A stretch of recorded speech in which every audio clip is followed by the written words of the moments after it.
नमस्कार। हम लोग पिछली जितने भी क्लासेस थे हमारे 5 क्लासेस अभी तक हो चुके हैं और उस 5 क्लासेस में हम लोगों ने आरआरबी टीचिंग जो जॉब है हमारा पीजीटी और टीजीटी के लिए, उनके लिए प्रोफेशनल एबिलिटी का जो सिलेबस है उसको हम लोगों ने मतलब उसको पूरा कर रहे हैं हम लोग। और उसमें ये आपका एक छठा क्लास है ये, जिसमें हम लोग आज डिस्कस करने जा रहे हैं एजुकेशन एंड इंटीग्रिटी के बारे में, यानी कि शिक्षा और एकीकरण। तो शिक्षा का और एकीकरण का जो तात्पर्य होता है वो होता है कि विभिन्न सामाजिक, सांस्कृतिक, भाषाई, धार्मिक एवं आर्थिक पृष्ठभूमि से आने वाले जितने भी व्यक्ति होते हैं उन सभी को एक मंच पर यानी कि एक प्लेटफॉर्म पर लाना। यानी कि शिक्षा और एकीकरण यानी कि जितने भी लोग हैं जो अलग अलग पृष्ठभूमि से हैं उनको आप एक जगह पर एकीकृत कर लेते हैं। जब आप उनको इकट्ठा कर लेते हैं तब वो कहलाता है शिक्षा और एकीकरण।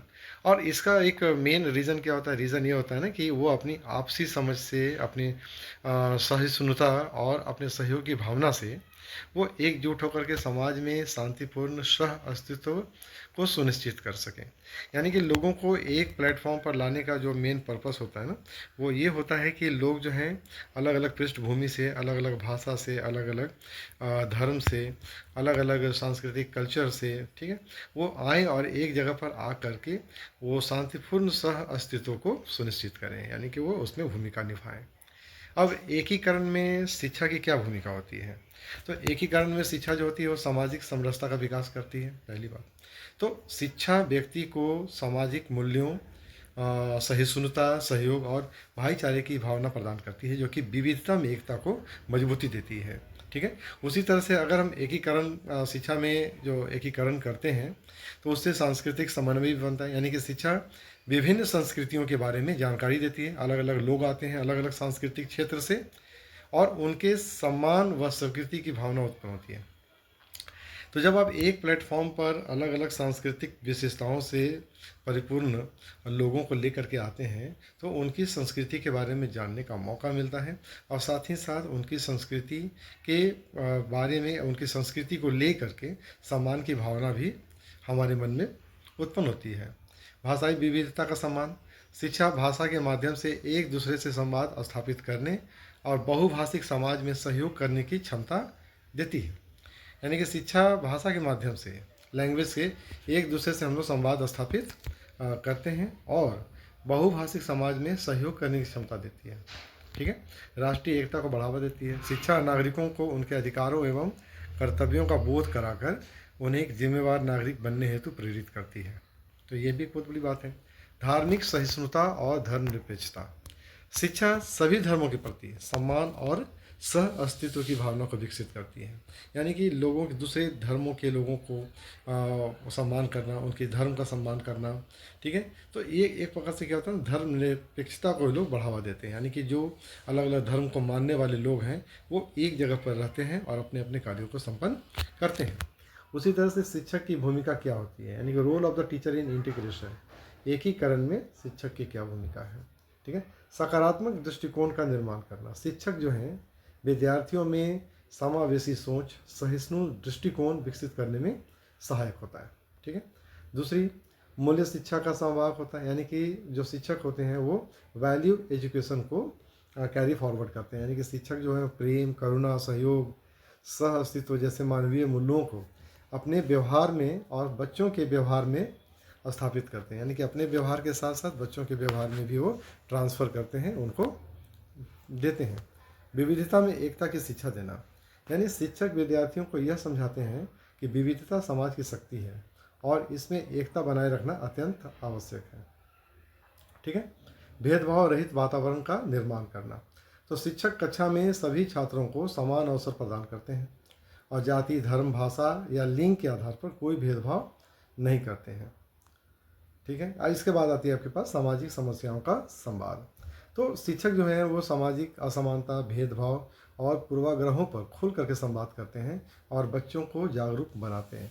यानी शिक्षक की जो भूमिका होती है ना वो इस प्रकार से होती है कि वो जब क्लास में जाते हैं तो जो सामाजिक असमानता होती है, जो भेदभाव की भावना होती है और जो पूर्वाग्रह से ग्रसित जो मानसिकता चल रही है उस पर वो लोग खुल करके बात करते हैं, डिस्कस करते हैं और बच्चों को भी जागरूक करते हैं।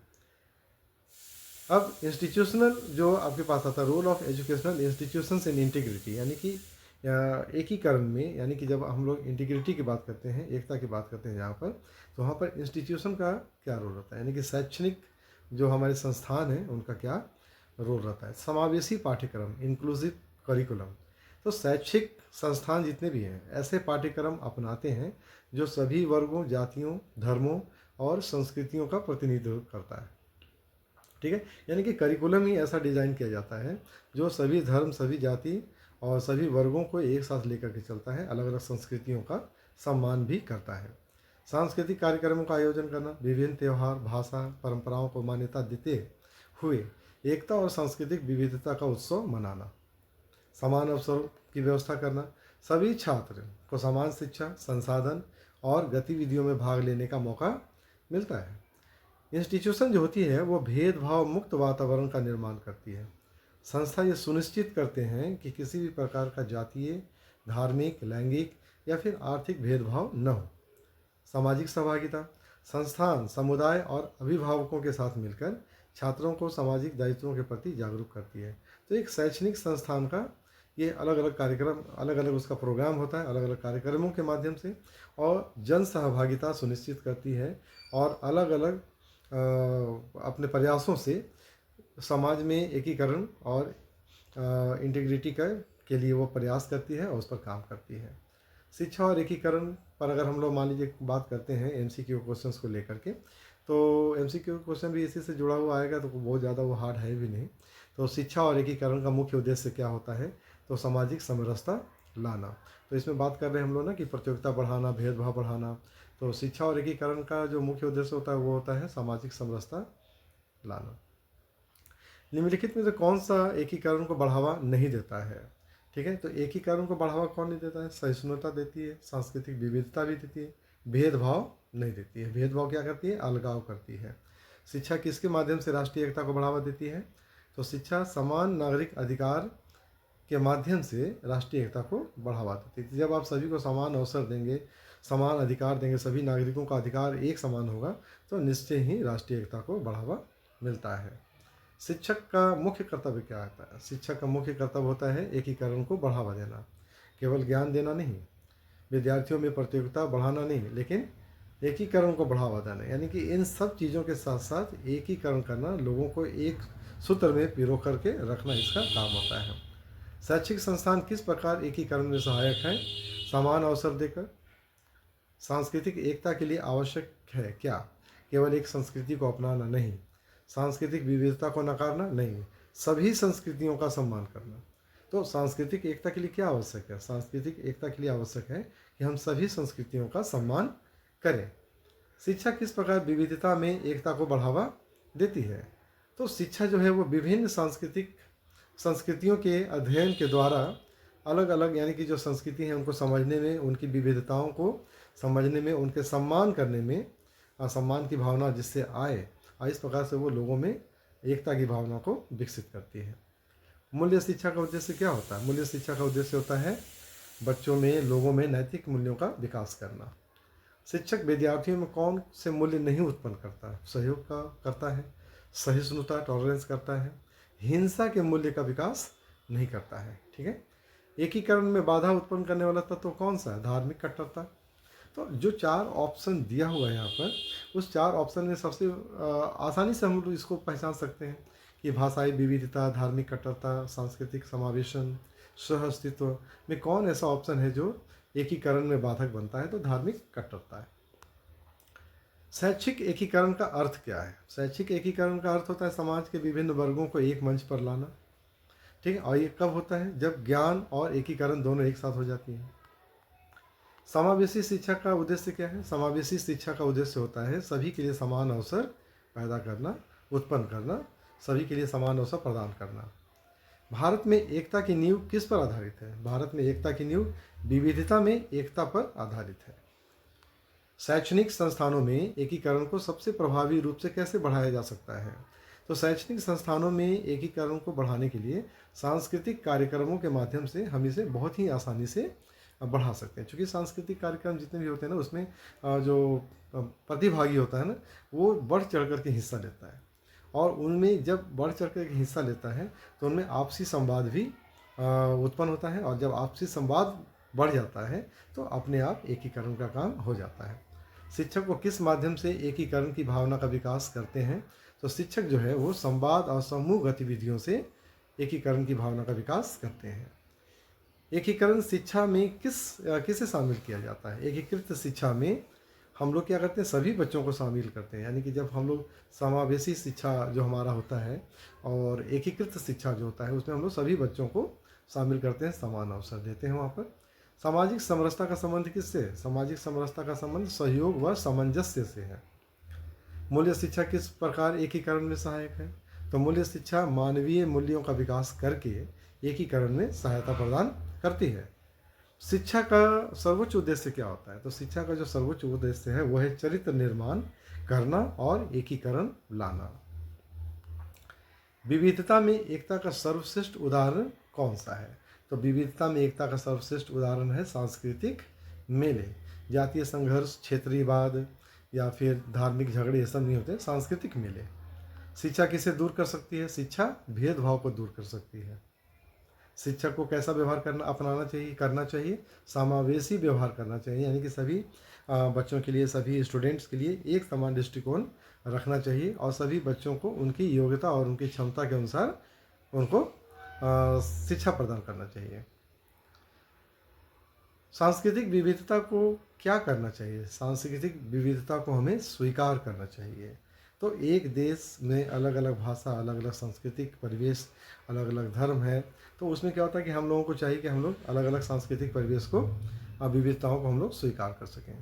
शिक्षा द्वारा एकीकरण संभव होता है संवाद से।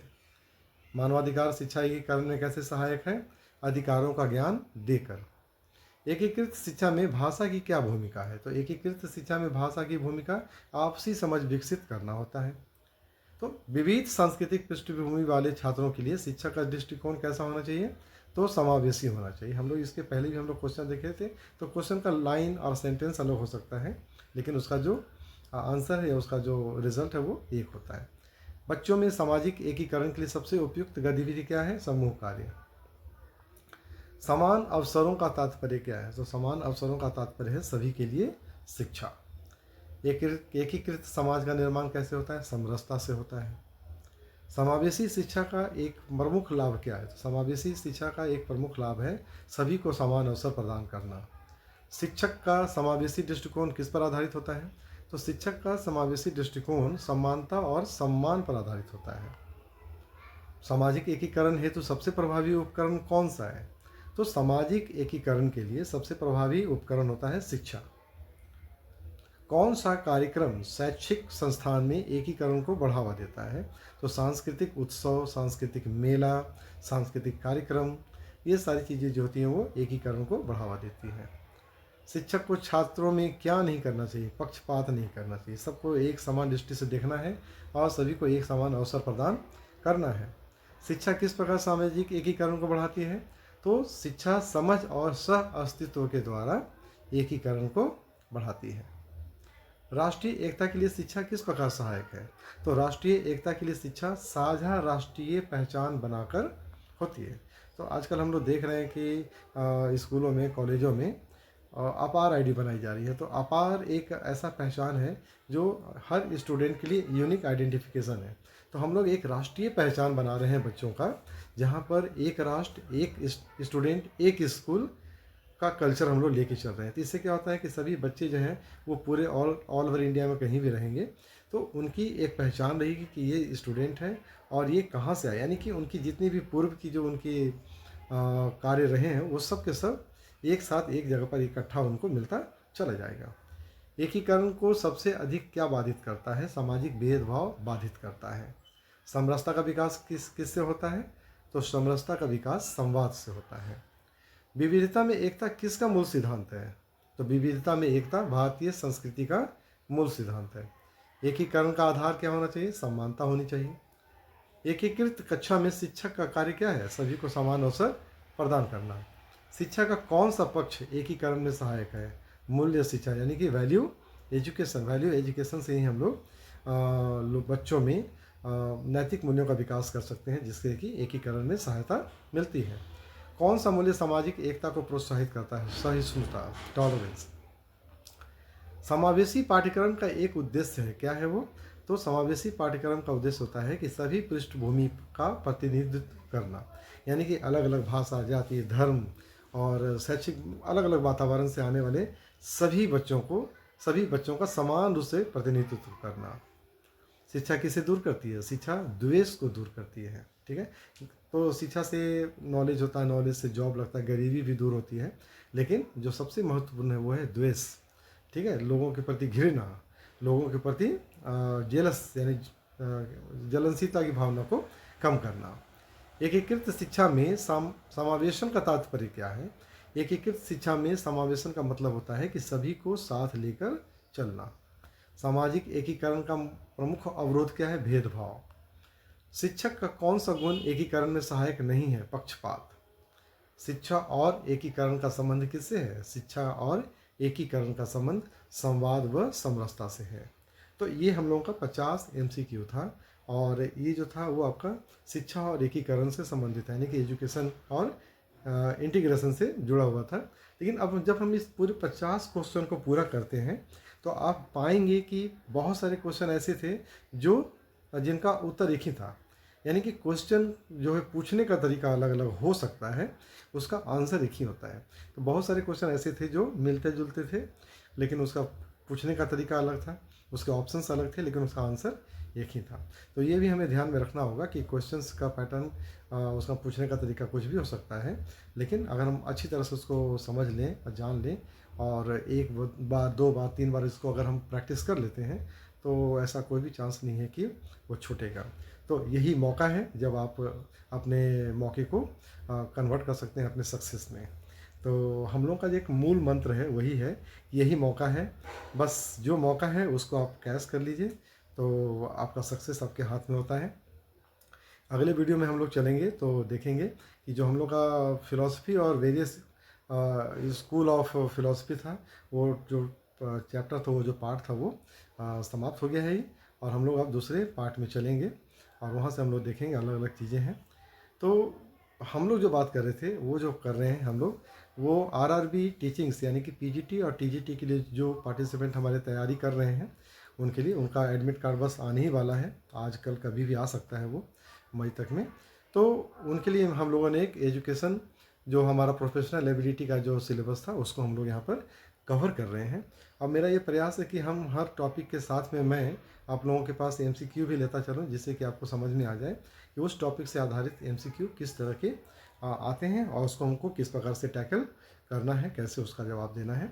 लास्ट में जब ये पूरा सिलेबस ख़त्म हो जाएगा तो मेरा प्रयास रहेगा कि हम लोग 1000 MCQ को एक साथ कंप्लीट करेंगे, और मुझे नहीं लगता कि 1000 MCQ में से 50 क्वेश्चन आना बहुत मुश्किल है। अगर आप उसे कर लेते हैं और केवल आप सुनेंगे तब भी आपका MCQ कंप्लीट हो जाएगा, वीडियो देखने और उतना ये करने की ज़रूरत नहीं है। और इसमें मेरे से कल एक बोल रहे थे, हमारे एक जो हैं, उन्होंने कहा कि सर आपका मतलब कि आपका वीडियो बहुत छोटा रहता है, मतलब कि आपका जो पिक्चर है, आपका फ़ोटो जो है वो छोटा रहता है। तो मेरा एक पर्पस ये रहता है ना कि कंटेंट्स जो है वो स्क्रीन पर अच्छी तरह से दिखना चाहिए, क्योंकि बहुत सारे बच्चे ऐसे भी हैं ना जो नोट्स बनाते हैं, ठीक है, वो क्वेश्चन को लिखते हैं, नोट्स को कॉपी में उतारते हैं। तो मेरा ये प्रयास रहता है कि मेरा इमेज छोटा रहे, मेरे इमेज से कोई ख़ास फ़र्क पड़ता नहीं है कंपटीशन के लिए, वो तो एक संवाद का एक माध्यम है जो दिखता है। तो बाकी जो कंटेंट्स है वो इम्पॉर्टेंट है। तो जब भी हम लोग पढ़ना शुरू करते हैं ना, तो कंटेंट्स पर ही फोकस करते हैं कि कंटेंट्स हमारा जो है वो हमारे सिलेबस से रिलेट करता है या नहीं करता है, सिलेबस के अकॉर्डिंग है या नहीं है। और यकीन मानिए, जब आप सिलेबस को पकड़ के चलते हैं ना, तो आपका जो है वो सक्सेस होना बहुत ज़रूरी होता है। तो यही था आज का हमारा ये, और हम लोग अगले वीडियो में फिर मिलेंगे। तो प्रोफेशनल एबिलिटी के अलग टॉपिक को लेकर के फिर से चलेंगे। आज के लिए बस इतना ही, और मैं तो हमेशा कहता हूँ ही, बस यही मौका है और इसको आप लोग छोड़िएगा नहीं, मौके बार बार नहीं आते हैं, बस चांस जो होता है एक ही बार मिलता है, सबको मिलता है। और सक्सेस वही करता है जो उस चांस को कैश कर ले, भुना ले और उसको ये कर ले, अपनी सफलता में कन्वर्ट कर ले।